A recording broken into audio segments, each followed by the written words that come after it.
So I'm here with Russ, who has bravely agreed to come and talk to us a little bit about maybe how we can manage going through divorce or having been through divorce during holiday seasons and really any time. So Russ, I'm going to just let you introduce yourself, tell us a little bit about your history, give us a little 60-second version of your history, and then we'll dig into some questions here.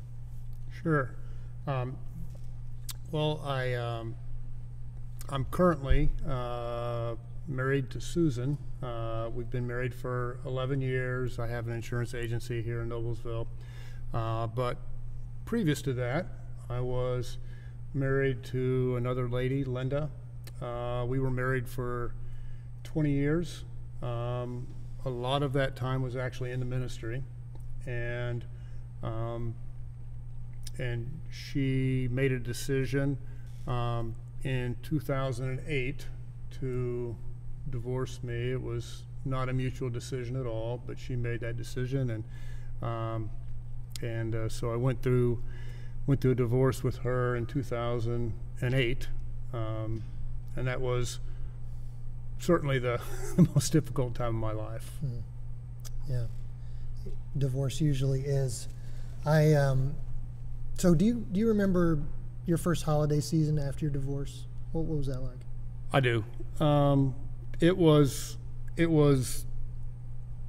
difficult, and it was very different. I mean, all of our holiday seasons before were spent with lots of family time, that sort of thing, and then this one was just going to be entirely different. And I mean, to be honest, I don't know that I really handled the first holiday season all that wonderful.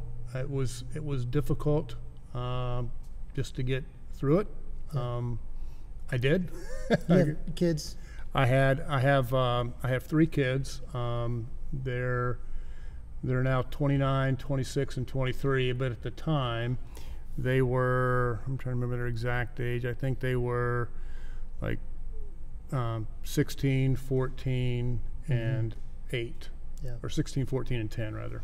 And so it was different for them too. Oh, it was incredibly different for them because beforehand, I mean, Christmas and holidays were a time of celebration and was just extra time together and fun and all that, and now it was going to be a time where we were going to be separate, and trying to figure out how to negotiate all that was really challenging. Yeah. What are some things that you learned, like maybe from mistakes or things that you did well, but what are some things that you learned that you've been able to apply, in the years since then that have been helpful? Mm-hmm. Well, one of the things that I learned not to do was not to look back. I think that was one of the biggest challenges that I had. Was I would look back to what my life was and realize it wasn't that anymore. And so stuff like being angry and being being sad, dealing with things like self-pity, all that. When I spent time looking backward at what was not there anymore, it was very, very challenging. I also, I was certainly tempted at times to say some negative things towards, with the kids, towards, maybe some things that their mom had done to hurt me, and that just never went over well with them. I mean, it was their mom. They loved her very dearly, yeah. And I only made that mistake a time or two, and I learned very quickly that's really not a road that's helpful for them, and a road that I wanted to go down. What I did on the flip side to actually, I think things that I did that were helpful. One of the things that I did that was really helpful was engaged in a conversation with a friend of mine named Steve. He was a guy that I was in the ministry with, but he was a counselor kind of on the side, and got together with him, and he drew me out. I mean, it was actually, he lived in Illinois. I drove 2 hours over to get with him every week. Yeah. Because it was that valuable to me, and he drew me out and asked me questions and validated, things that I was feeling, and pointed me in the right direction, and that was really, really helpful. Was it hard for you to talk about it at first, or did you find that you just needed to? No, I mean, everybody's wired different. I'm not a particularly secretive person, Mm-hmm. and so I felt it very therapeutic to be able to talk about it. I felt like I needed to talk about it. I was hurting, and I wanted to talk about it. I wanted somebody to hear me out and listen and understand what I was feeling, and it was actually very, very helpful for me. That's good. That's an important step, I think. Just finding somebody that you trust, that you can share, like you said, somebody that can draw you out, is really important, because I think a lot of times our friends will sort of play it soft, let us get away with not going too deep. Mm-hmm. And it's important to have somebody that will really kind of ask you the hard questions and make you think about things that maybe you'd rather not think about. Yeah, he was very good at asking difficult questions, and I found it very, very helpful. Every time I would walk away from there, I felt listened to and understood. Yeah.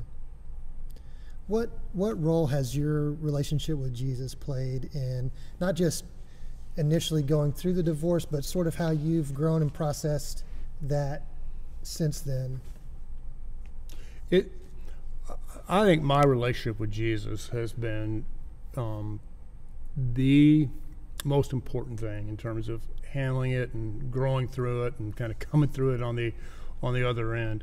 Mm-hmm. When I first was going through my divorce, I think one of the things that I wanted to, there's an old saying, right? Misery loves company. Yeah.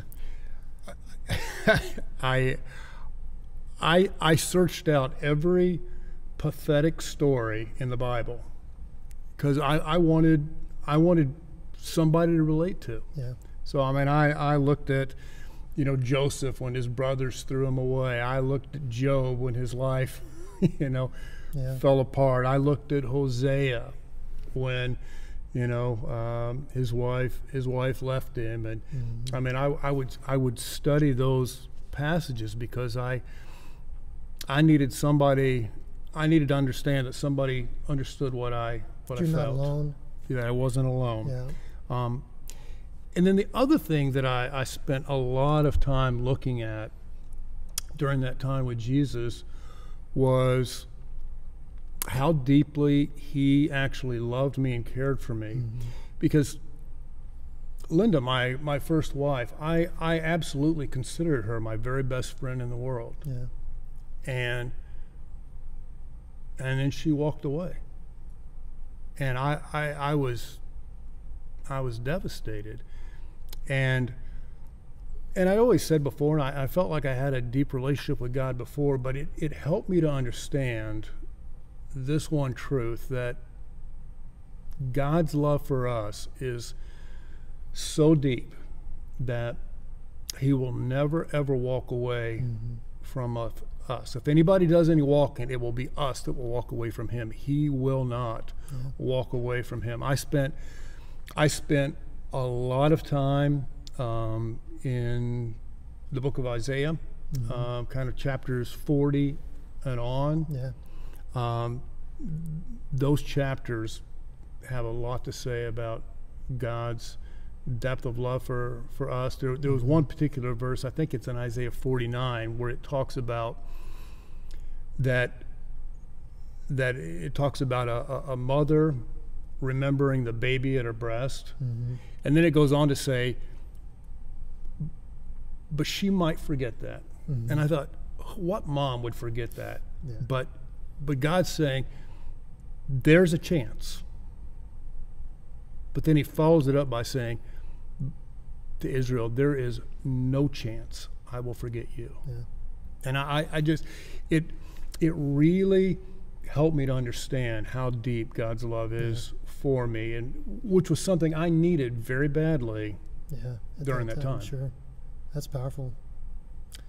If you could offer some encouragement to somebody that's maybe going through this, particularly through this holiday season for the first time as a divorced person, or just in general, how would you encourage somebody who's dealing with this right now?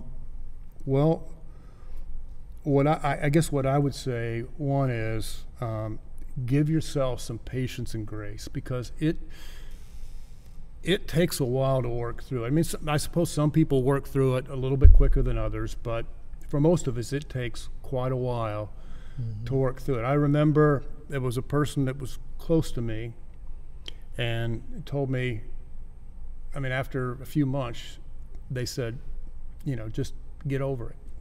And I said, it doesn't work like that. Yeah, that's not helpful. And I think one of the things is realizing it's going to take a while, and give yourself some patience. And the other thing is that God really does have a new chapter. I mean, my life right now is fantastic. It's wonderful. I mean, and there's a hurt, there's a pain over what happened, but it's more of a scar. Yeah. Right? Yeah. It used to be a deep pain. Now it's more of a scar. Sure. And God has opened up a brand new chapter in my life. It's fantastic, and I'm happy and love my kids, love my wife, enjoying life. But God's really the one that got me through into this new chapter. Well, thanks so much, Russ, for sharing. I know that your vulnerability here is strength for somebody else, so we really appreciate you doing that. And for those of you who are watching, just want to encourage you, if you have a question for Russ, he'll be in our panel later on. Just text that keyword to that number, and you'll get a prompt to send a question in. And stay tuned for our next segment, which is on grief. And I've heard many people say that divorce is sort of like a loss. It's sort of like a death. And we deal with it in a lot of the similar ways that we deal with losing somebody that we love. And so stay tuned for the next segment on grief as well. Thanks.